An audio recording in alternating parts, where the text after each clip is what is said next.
¿Qué es el torque? No es lo mismo fuerza que torque. ¿Cómo? Imagínense que ustedes tienen un tornillo.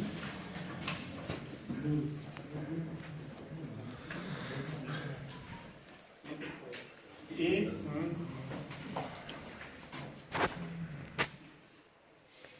acá tienen una tuerca y resulta que estuvo mucho tiempo, se oxidó y se pegó. Nosotros lo que necesitamos es hacer que eso gire para poder sacarlo, ¿sí? Ahora, las fuerzas que producen rotaciones, ¿sí?, es lo que se llama el torque. Si yo lo agarro a esto con la mano y lo quiero hacer dar una vuelta, como está pegado, lo más probable es que no pueda. ¿Sí? ¿Han probado alguna vez? Dificilísimo, ¿sí? Con la mano nomás no se puede. Entonces, ¿qué hacemos? Agarramos, ponemos en la morsa y agarramos una llave, ¿sí? Y con la llave resulta mucho más fácil. ¿Sí? ¿Han probado eso o no? Sí. ¿Qué es la distancia del punto ese con la fuerza entre un punto y otro? Algo así es. A ver, la idea es, yo para lograr despegar esta tuerca del tornillo, necesito un torque determinado. No importa ahora cuánto vale, ¿sí? Un torque cualquiera. Ahora, la definición que vamos a ver del torque es esto siempre trabajando con valores absolutos, ¿sí? Con módulos. El torque es fuerza por distancia. De ahí la unidad que me decían de Newton por metro. ¿Qué significa eso? La fuerza, bueno, ya la hemos visto, la fuerza, ¿sí? Sabemos lo que es una fuerza. Ahora, el tema es que esta fuerza no está aplicada aquí, sino que va a estar aplicada, supongamos que la vemos a la tuerca desde arriba, bueno, es hexagonal.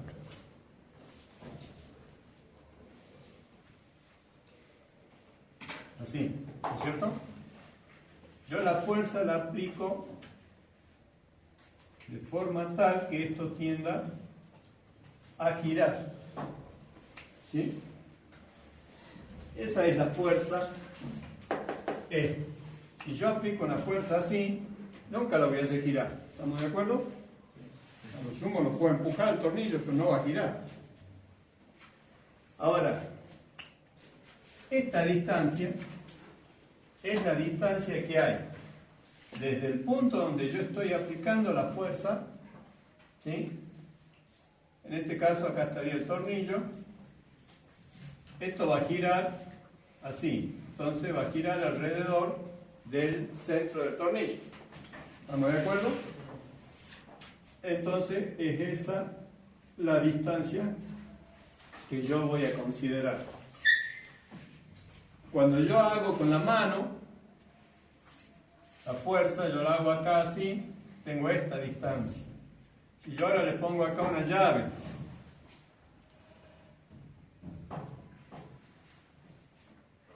una cosa así, y aplico acá la fuerza, ¿cuál va a ser la distancia? Desde acá, que es donde gira, hasta acá. Hasta donde yo pongo la mano. Hasta donde yo ponga la mano para hacer la fuerza, ¿sí? Entonces, fíjense que esta distancia, o esta, si quieren, chiquitita acá, comparada con toda esta, hay mucha diferencia, ¿sí? Por lo tanto, el torque que yo puedo llegar a hacer con una palanca más grande, con una llave más grande, es mucho mayor para la misma fuerza que si tengo no tengo llave, tengo la mano nada más. ¿Vamos?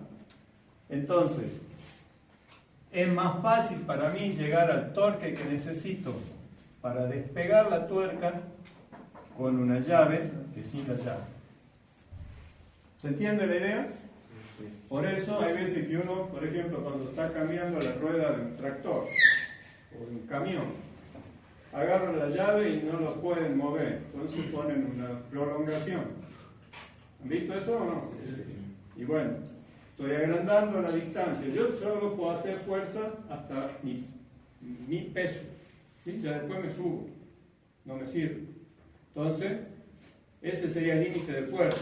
Pero yo puedo estirar la palanca mucho, digamos, y con la misma fuerza que sería mi peso, yo logro hacer girar la rueda. ¿Sí? ¿Se entiende la idea? Siempre vamos a considerar,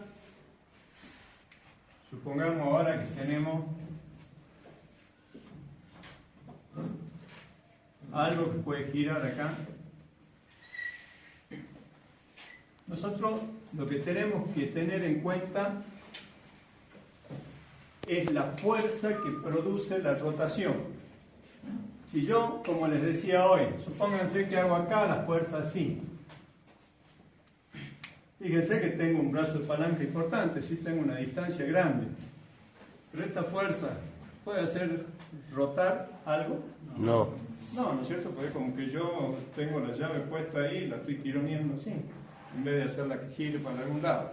Entonces, siempre vamos a prestar atención a la fuerza que produce la rotación, tanto para aflojarlo como para ajustar, ¿sí? Eso significa que si yo tengo una fuerza así, ¿qué voy a tener que hacer? Considerar únicamente la componente que produzca rotación. Esta otra componente no me interesa. ¿Estamos de acuerdo? Si yo considero este ángulo, que es el ángulo entre la dirección que tiene la palanca y la fuerza, la componente, llamémosla FI, ¿sí? Porque va en la dirección vertical que genera la rotación, es la fuerza que estoy aplicando, esta F grande, por el seno de mi ángulo. ¿Se entiende eso? Sí. Bueno, entonces, ¿cómo? ¿Puedo volver a explicar esa parte? Sí. Vamos a borrar un poquito.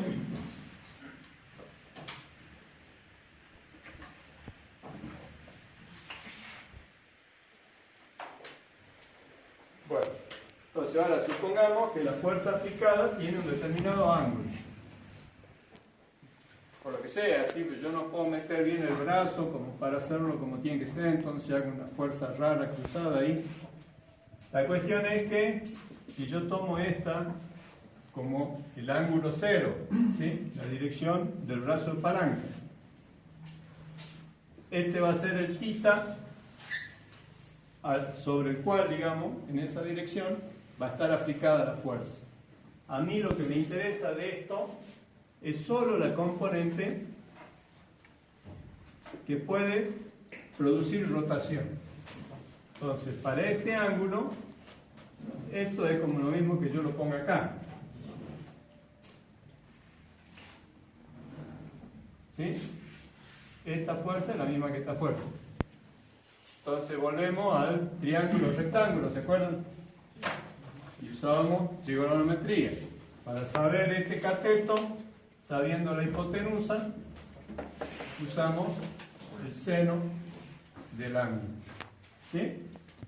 Entonces yo calculo esto y después es lo mismo aplicarlo acá. ¿Está? Entonces me queda esta expresión para la fuerza. Y me vengo aquí y en vez de poner esta F, ponemos el nuevo torque va a ser la FI por la distancia, donde la distancia con el C era esta, ¿sí? ¿Está de acuerdo? Entonces, si reemplazo este FI, me queda la fuerza que estoy aplicando por el seno de θ y por D. ¿Sí?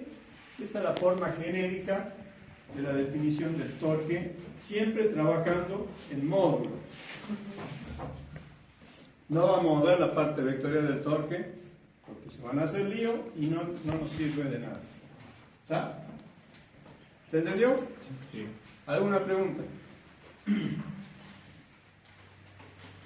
¿Nada? Bueno, esto se vuelve importante cuando analicemos, por ahí en la próxima clase o la otra, los engranajes. ¿Sí? Volviendo a la caja de cambio.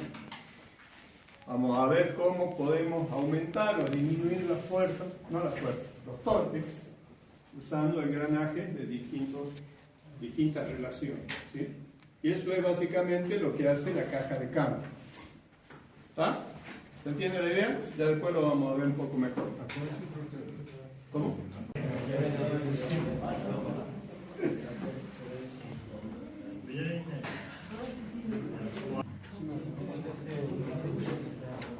A ver, escuchen un poquito. Supongamos que tenemos una barra de metal, un hierro, digamos, que puede rotar alrededor de este punto. El peso del hierro son 200 newtons. Fíjense que siempre que graficamos el peso de un cuerpo, lo ponemos lo que sería en el centro del cuerpo. Ese viene a ser el centro de masa que prácticamente lo hemos esquivado, ¿sí? Ahora, ese peso, fíjense, genera un torque sobre esa barra, tiende a hacerla girar. ¿Estamos de acuerdo? Sí.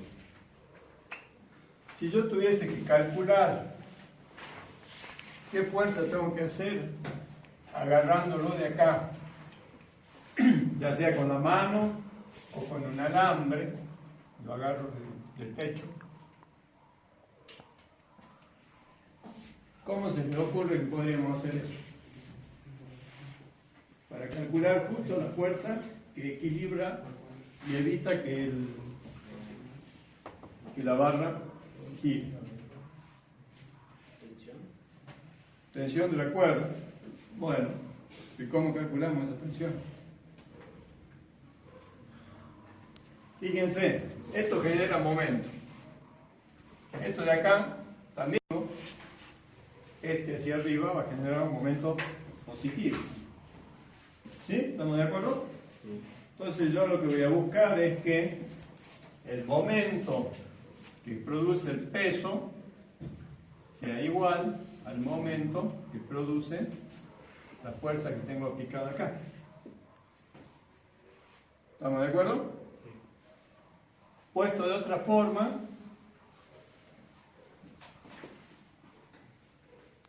vamos a decir que la suma de todos los momentos que están actuando sobre la barra me tiene que dar 0. Fíjense que si yo a este lo paso para el otro lado,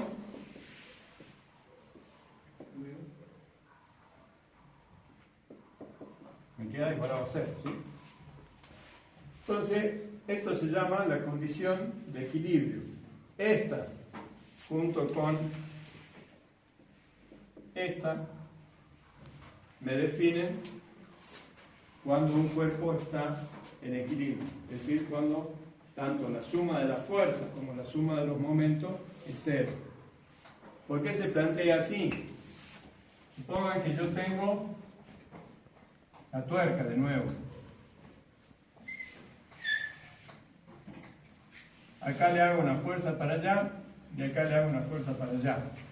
Esta vale 10 newton, esta vale 10 newton. Esta es negativa, esta es positiva. ¿Estamos de acuerdo? Si yo sumo las fuerzas, eso me da 0. Ahora, ¿qué pasa? Eso va a girar. Si yo le hago una fuerza por acá y otra fuerza por acá, tiende a girar. ¿Estamos de acuerdo? Entonces no me alcanza solamente la sumatoria de las fuerzas de aplicación hasta el giro, ¿sí? Hasta el punto de giro. O sea, ¿cuánto sería? 0,5. 1 medio. Y eso tiene que ser igual, bueno, le pongamos acá el 200 newton, a la fuerza que yo tengo que aplicar para compensar el torque, multiplicada por la distancia que es de 1 metro. ¿Sí? ¿Se entiende eso? Y de acá podemos despejar cuánto va a valer esta fuerza. Aquí está multiplicando, pasa dividiendo, quedan 200 newton por 0,5 metros, dividido 1 metro, y esto nos da 100. Entonces, fíjense cómo, si yo aplico una fuerza acá y me voy más lejos, la fuerza que compensa el torque producido por esta es menor. ¿Sí? Si me voy al doble de distancia, la fuerza va a ser la mitad. Si me voy al triple de distancia, la fuerza va a ser 1/3 y así sucesivamente. Cuanto más grande sea la palanca que yo use, ¿sí?, menor va a ser la fuerza que necesito para un determinado torque. ¿Se entiende? ¿Seguro? Bueno, sí. Explosión por esta distancia, que es más o menos fija en todos los cigüeñales, varía muy poco, es lo que nos está dando lo que sería el torque instantáneo del motor por cada explosión. ¿Sí? Ahora, esto hace, bueno, ¿no? ¿Han visto más o menos ya cómo es el funcionamiento del motor? Explota uno acá, explota otro acá, se van turnando, ¿sí?, los cilindros. Y eso es relativamente rápido. Entonces, se habla de la potencia del motor a tantas revoluciones por minuto, por decirle algo, a 3000 revoluciones por minuto. ¿Por qué?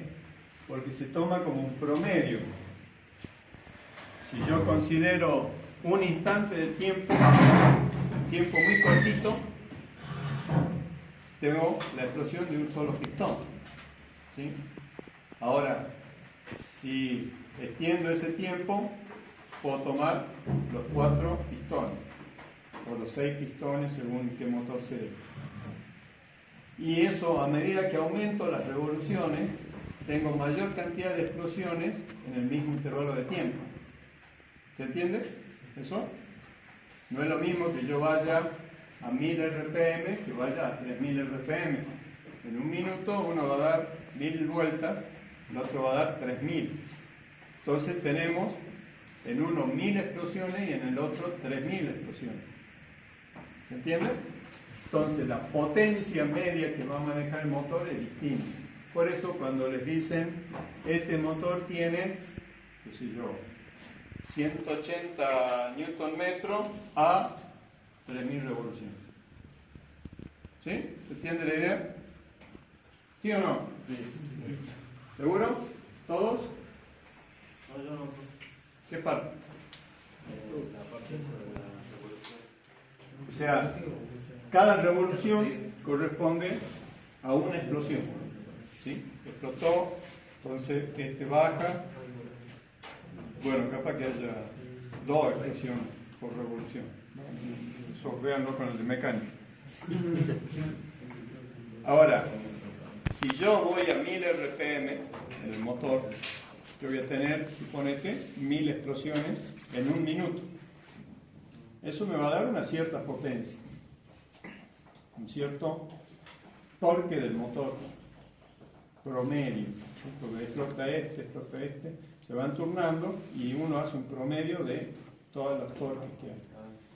Ahora, si voy a 3000 revoluciones por minuto, la cantidad de explosiones en el mismo tiempo son muchas más, son el triple, digamos, en este caso. Eso me va a generar que el torque medio sea más alto. ¿Sí? Entonces, por eso, cuando te dicen, este auto tiene 180 Nm a 3000 revoluciones, es un valor, digamos, importante. Pero no es lo mismo si vos estás a baja revolución, vas a tener otro torque.